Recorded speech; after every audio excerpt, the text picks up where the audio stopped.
wanfa'na bi'ulumihi fid dharaini amin. Sabda Nabi sallallahu alaihi wasallam, alaikum bila ilaha illallah wal istighfar fa'akthiru minhuma fa inna iblisa qala ahlaktun nasa bidzunubi wa ahlakuni bila ilaha illallah wal istighfar falamma ra'aitu dhalika ahlaktuhum bil ahwa wa hum yahsabuna annahum muhtadun. Hadis riwayat Abu Yu'la an Abi Bakrin. Tuan-puan muslimin yang dikasihi Allah Subhanahu wa taala, di dalam kitab Tahzib Atrafil Ahadits ini Nabi sallallahu alaihi wasallam bersabda, lazimkan olehmu berkata la ilaha illallah. Apa makna lazim? Apa makna mulazamah? Yakni senantiasa. Yakni bahasa kita panggil selarih. Sokma, selalu.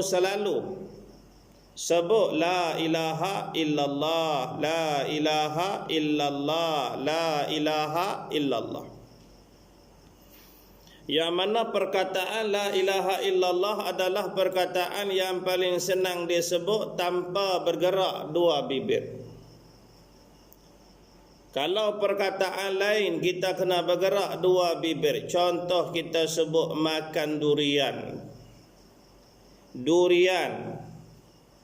Tapi perkataan la ilaha illallah hanya digerakkan lidah Allah. Tengok lidah bibir saya tuan-tuan. La ilaha illallah. Walaupun kita tutup bibir kita, la ilaha illallah, hanya lidah sahaja. Sebab apa tuan-tuan? Nabi sallallahu alaihi wasallam bersabda, laqinu mautakum biqauli la ilaha illallah. Nabi sallallahu alaihi wasallam bagi tahu di saat di kala mana orang nak mati ni sifat dia tak larat bading. Orang nak mati ni lemah lonlai lesu segala anggota. Orang nak mati ni tuan-tuan, lidah pun dia tak larat nak bergerak, mata pun tak larat. Maka perkataan yang paling mudah disebut la ilaha illallah, hanya lidah sahaja disebut.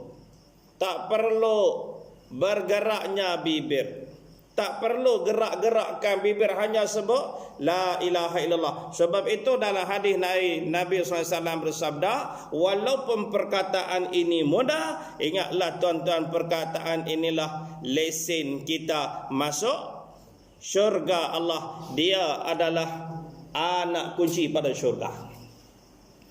Miftahul jannah la ilaha illallah. Miftahul jannah la ilaha illallah. La ilaha illallah Muhammadur Rasulullah. La ilaha illallah Muhammadur Rasulullah. Anak kunci syurga la ilaha illallah Muhammadur Rasulullah. Jadi orang-orang yang tak beriman pada Allah, orang-orang kafir yang kufur kepada agama Allah, yang kufur kepada Allah, yang kufur kepada Nabi Muhammad, Nabi yang diutuskan, mereka ini baik macam mana pun, walaupun mereka menderma menginfakkan harta berjuta-juta, membina seluruh masjid dalam dunia, tapi mereka tetap juga tidak boleh masuk syurga kerana tidak ada kuncinya. Miftahul jannah la ilaha illallah. Anak kunci syurga la ilaha illallah. Mereka yang tidak Islam walaupun mereka itu melakukan amal kebajikan. Tuan-tuan yang dikasihi Allah Subhanahu wa taala, seorang lelaki bertanya kepada seorang kiai, seorang alim ulama. Orang Islam ni tuan-tuan banyak melakukan dosa, dusta, nista. Tak pernah lakukan salat tapi dia Islam. Dia buat segala kejahatan baiknya tidak ada langsung. Tapi mengapa akhir sekali masuk syurga? Selagi mana ada Islam dalam dirinya, selagi itulah tuan-tuan, walaupun disiksa, habisnya dosa, maka akhir sekali dikeluarkan, dimandi dalam sungai Nahrul Hayat, dikeluarkan, dimandi dalam sungai Nahrul Hayat, dimasukkan ke dalam syurga dengan rahmat Allah kerana dia Islam. Orang kafir pula soalan. Orang kafir pula buat segala kebajikan, apa yang kebajikan semuanya dibuatnya. Minta saja kebajikan semuanya diberinya. Tapi akhir sekali masuk dalam neraka. Adil tak adil? Allah adil ke tak adil? Orang yang buat jahat, orang Islam yang buat jahat, tidak sembahyang, tidak puasa, segala kejahatan dia buat, tiba-tiba masuk syurga. Setelah dicuci dosa-dosanya dalam neraka, ataupun Allah terus ampunkan dosanya, masuk syurga. Walakin orang kafir pula tuan-puan, buat amal kebajikan, segala amal dia buat, tapi akhir sekali mati saja, terus dapat tiket masuk neraka. Apa jawapan kiai, guru tersebut? Jawapannya mudah. Orang kafir tadi baik macam mana pun tidak ada anak kunci. Tidak ada anak kunci. Orang Islam tadi jahat macam mana pun dia ada anak kunci.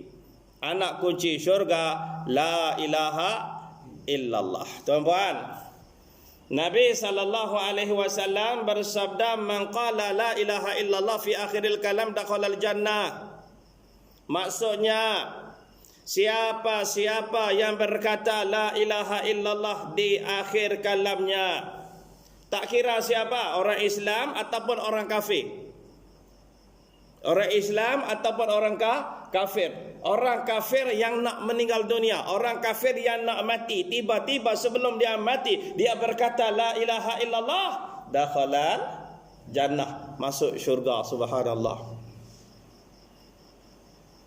Tuan-tuan, orang kafir yang menyembah berhala dalam hidupnya, di hujung hayatnya sebelum nafasnya terhenti, la ilaha illallah, wajib syurga untuk dia. Hebat tak perkataan ini tuan-tuan?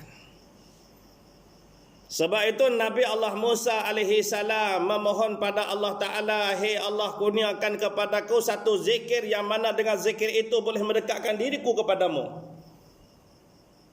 Maka Allah Ta'ala bagi perkataan, ucaplah Musa la ilaha illallah. Nabi Musa kata perkataan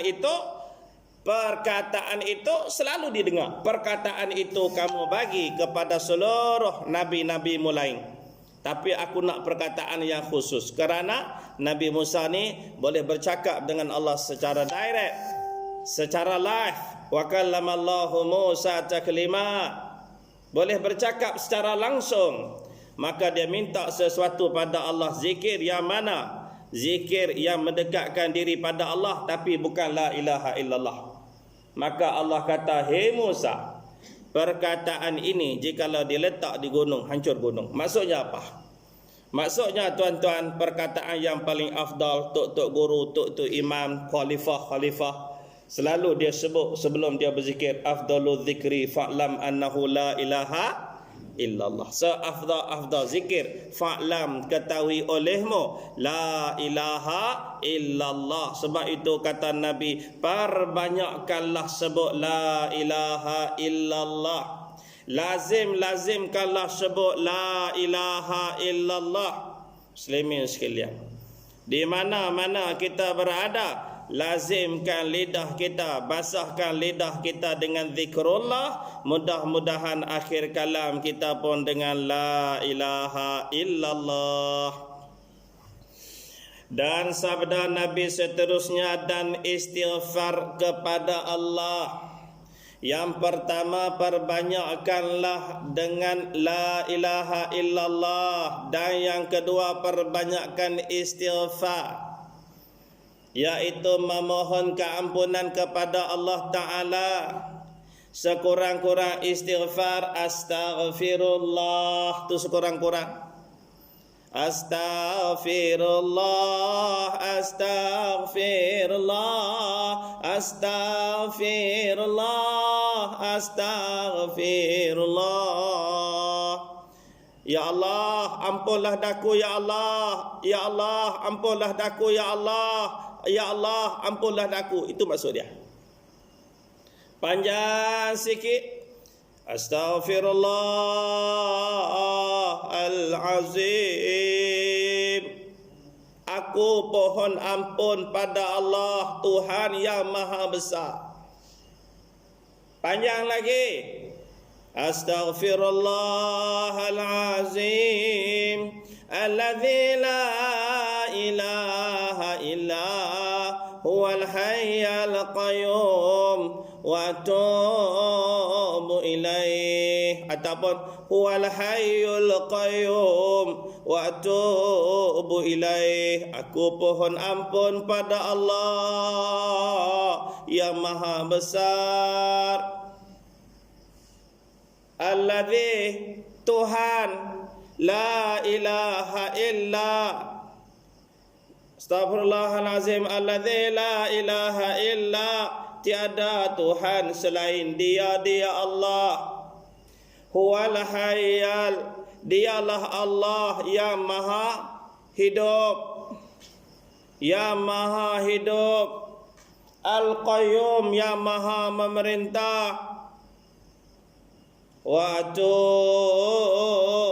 ilaih, dan aku pohon ampun, pohon ampun, pohon taubat kepadanya Allah. Tuan-tuan yang dikasihi Allah Ta'ala, mana-mana istighfar boleh kita,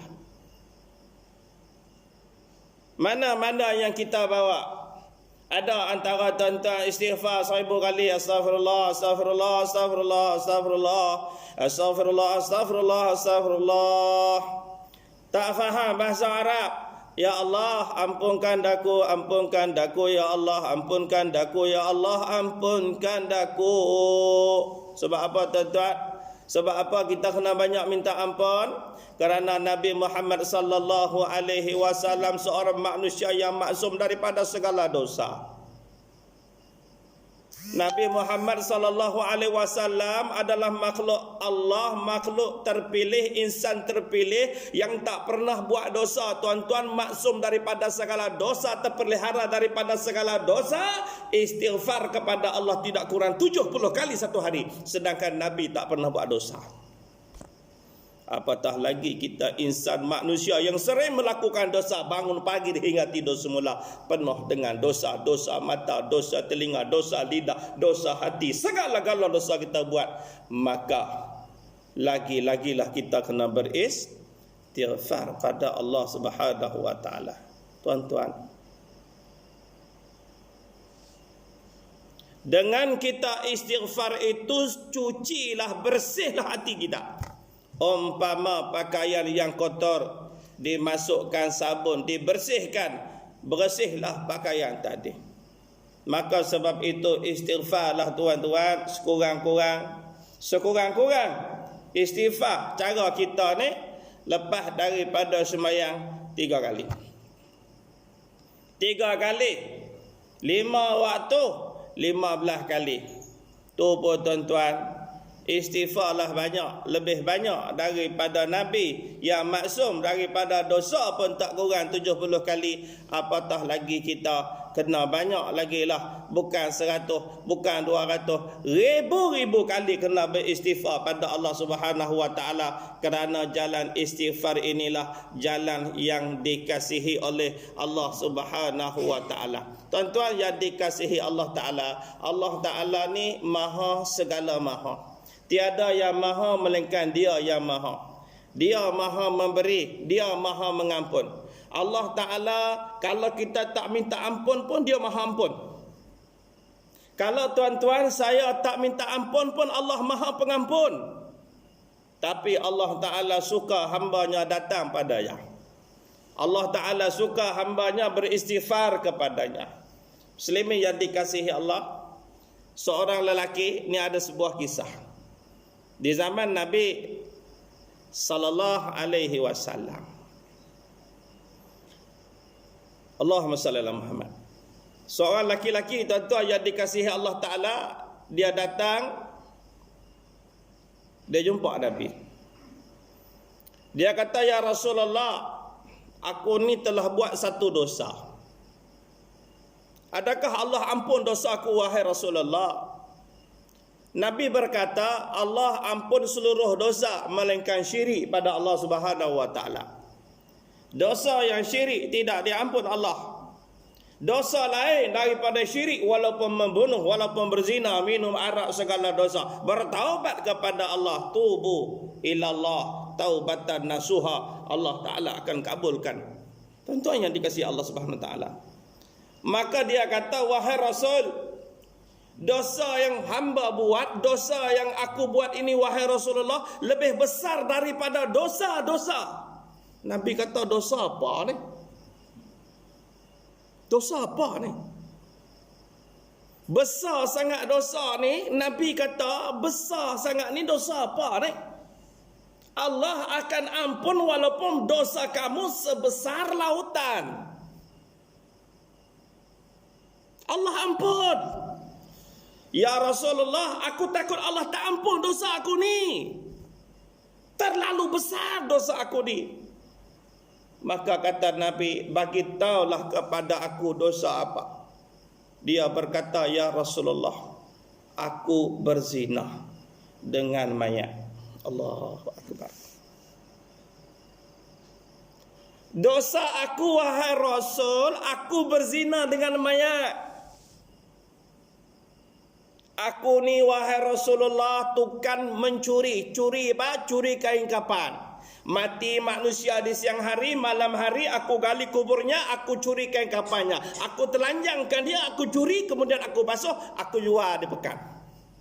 Ni orang Arab dulu, gentleman hebat, gali kubur waktu malam seorang-seorang. Lah ni tentang berani, haram tak berani. Seorang-seorang pergi gali kubur.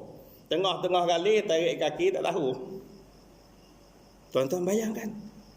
Wahai Rasulullah, aku ni waktu malam curi kain kapan, londah mayat, telanjangkan dia, aku curi kain kapan dia, aku kambus balik kubur tadi, aku bersihkan kain kapan, kemudian aku jual pula di pekan. Aku kumpul banyak-banyak, aku jual. Tapi satu hari ya Rasulullah, ada seorang anak gadis, anak dara meninggal dunia. Comel pula. Orang Arab kan.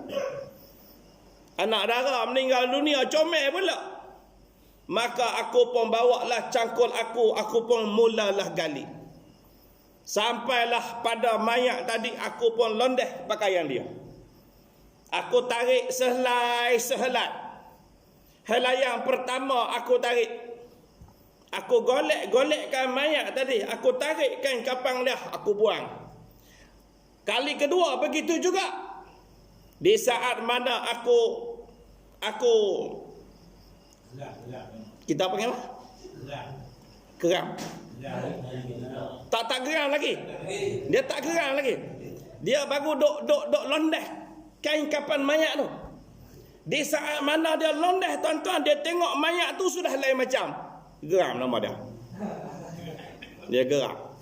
Dia nampak lain macam. Nabi dah bagi tahu tidak berdua-duaan lelaki perempuan, mereka di tengahnya syaitan. Rupanya syaitan pun ada waktu tu.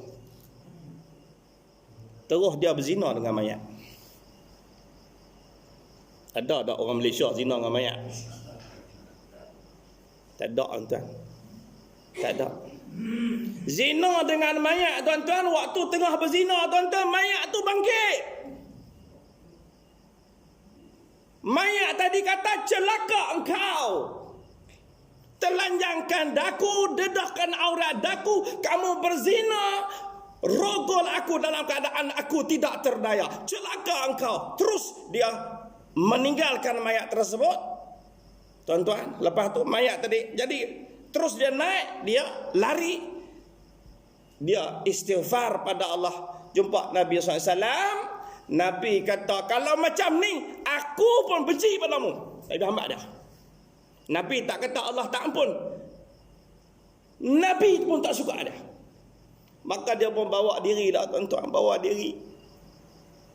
Allah tak ampun dosa aku, Allah tak ampun dosa aku. Dia bawa diri dia, dia bawa diri dia. Nabi pun benci padaku, Nabi pun benci padaku, Nabi pun benci padaku. Sampailah tuan-tuan dia keluar daripada satu tempat kepada satu tempat, sampai di tengah hutan belantara, di padang pasir lah, di padang pasir. Maka dia pun jatuh sakit. Sakit. Dia istighfar pada Allah, astagfirullah, astagfirullah, astagfirullah, astagfirullah, astagfirullah.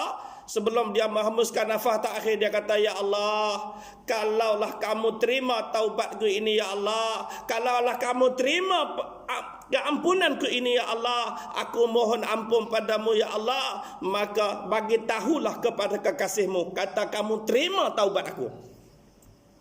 Maka dia pun mati, tuan-tuan.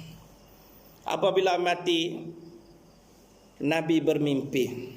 Nabi bermimpi. Dalam mimpi Nabi, lelaki tadi masuk dalam syurga Allah Subhanahu wa taala. Ni nak bagi tahu tuan-tuan powernya istighfar pada Allah.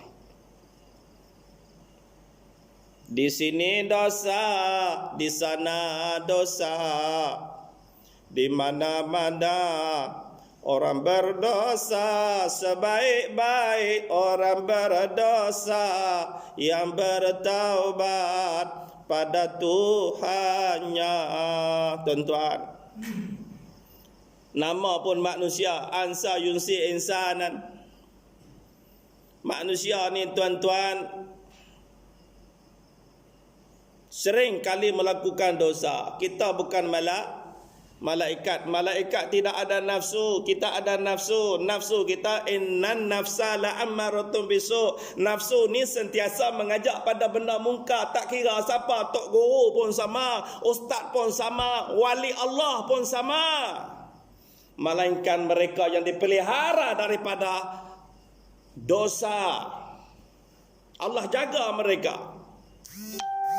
Di saat mana Nabi Yusuf alaihi salam, tuan-tuan, difitnah oleh Zulaikha.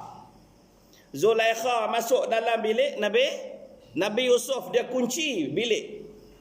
Dia kunci bilik Nabi Yusuf. Ketika tu Nabi Yusuf dengan Zulaikha, dua-dua orang. Nabi Yusuf ni adalah lelaki kegilaan wanita Mesir. Mereka memotong-motong jari-jari mereka melihat kecantikan kejelitaan Nabi Yusuf alaihissalam, wajah umpama bulan purnama. Sehingga Zulaikha, mak angkat dia pun gila pada dia. Nampak? Allah bagi tahu, tuan-tuan, hei Yusuf, kalaulah aku tidak jaga pelihara kamu, niscaya kamu pun terjerat dengan kecantikan, yakni dengan Zulaikha. Tuan-tuan yang dikasihi Allah, Allah pelihara Nabi Yusuf alaihissalam. Nak bagi tahu tuan-tuan, Nabi tak buat dosa. Allah pelihara mereka dari dosa. Tapi kita, insan biasa, tak sunyi dari dosa, tak sunyi daripada salah dan silap. Sebab itu sebaik-baik manusia, manusia yang minta ampun di atas segala dosa. Siapa tak dosa? Kita suami, kita berdosa. Dosa pada anak-anak, tidak ajar anak didikan Islam. Ada dosa pada isteri, biarkan isteri dedahkan aurat, biarkan isteri jahil agama. Kita isteri pun berdosa. Dosa kita tuan-tuan, kita tidak amanah di atas harta suami. Suami amanahkan harta untuk kita jaga, kita guna ke arah yang tidak betul. Kita tidak tunaikan amanah suami, anak-anak kita tidak didik dengan betul. Banyak lagi dosa kita, dosa mata, dosa telinga, dosa mengumpat. Jadi tuan-tuan, Allah paling suka mereka-mereka di saat mana mereka melakukan dosa, bersegeralah mereka kepada pengampunan Allah Subhanahu wa taala. Bersegeralah mereka kepada istighfar. Maka sebab itu Nabi sallallahu alaihi wasallam bersabda, lazimkan olehmu dengan berkata la ilaha illallah dan beristighfar, beristighfar sehingga kita menemui ajal. Tuan-tuan, jadikan wirid. Jadikan wirid. Istighfar. Maka hendaklah kamu banyakkan berkata keduanya, kata Nabi. Banyakkan kamu berkata keduanya, yaitu la ilaha illallah, astaghfirullah. La ilaha illallah, astaghfirullah.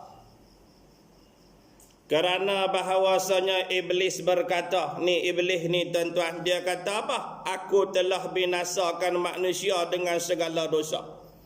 Iblis ni tuan-tuan, dia binasakan manusia dengan banyak-banyak dosa. Manusia buat dosa tu dosa ni, kerja aku ni supaya manusia buat dosa. Depa duk ramai-ramai lagu ni, kerja aku apa dia supaya depa ni bergaduh. Kerja aku apa dia supaya demo ni mengumpat antara satu sama lain. Ni kerja aku supaya manusia ni berdosa. Tetapi manusia membinasakan daku dengan la ilaha illallah dan istighfar. Iblis binasakan kita dengan buat dosa. Manusia binasakan iblis dengan la ilaha illallah, astaghfirullah. La ilaha illallah, astaghfirullah. Tuan-tuan, perbanyakkan.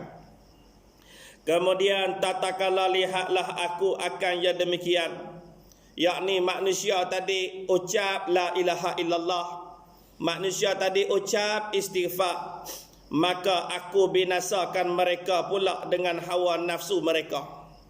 Depa binasa aku binasakan depa pula dengan ikut hawa nafsu.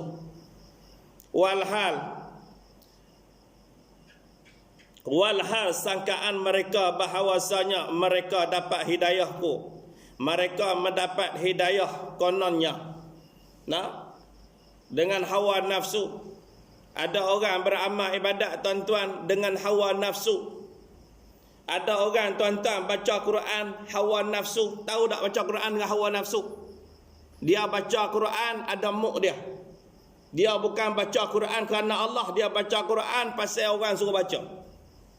Dia baca Quran mana tuan-tuan ketika saat mana dia nak baca. Bukan dia baca Quran adalah satu perintah Allah, sunnah Nabi sallallahu alaihi wasallam, dia jadikan satu amalan istiqamah dak. Dia baca Quran waktu-waktu dia ikut suka nak baca. Nafsu dia nak baca Quran waktu tu. Nampak? Ada orang semayang ikut nafsu pun ada. Rasa nak semayang di rumah, semayang. Rasa nak semayang masjid, semayang. Rasa tak mau semayang, tak payah duduk semayang. Hak ni pun nafsu juga. Maka mereka menyangka mereka telah mendapat hidayah. Na'udzubillahi min dzalik. Itulah istidrak namanya. Tertipu daya. Tuan-tuan yang dikasihi Allah. Hadis ni Nabi sallallahu alaihi wasallam memberatkan kepada kita dengan dua perkara. Apa dia? Perbanyakkan la ilaha illallah, astaghfirullah.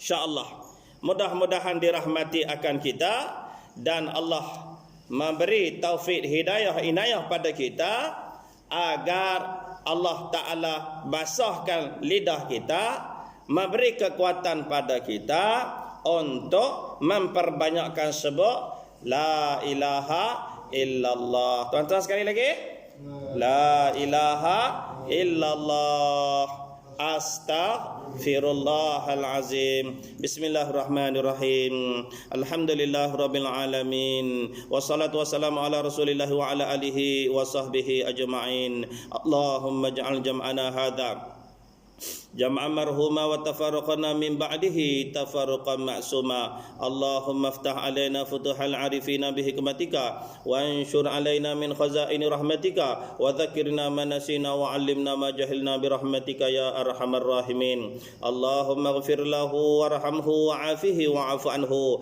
Allahumma ighfir laha warhamha wa'afiha wa'fu anha. Allahumma ighfir lahum warhamhum wa'afihim wa'fu anhum. Allahumma ij'al qabrahum rawdatan min riyadil jinan ولا تجعل قبرهم حفرة من حفر النيران وصلى الله على سيدنا محمد والحمد لله رب العالمين تقبل الله منكم.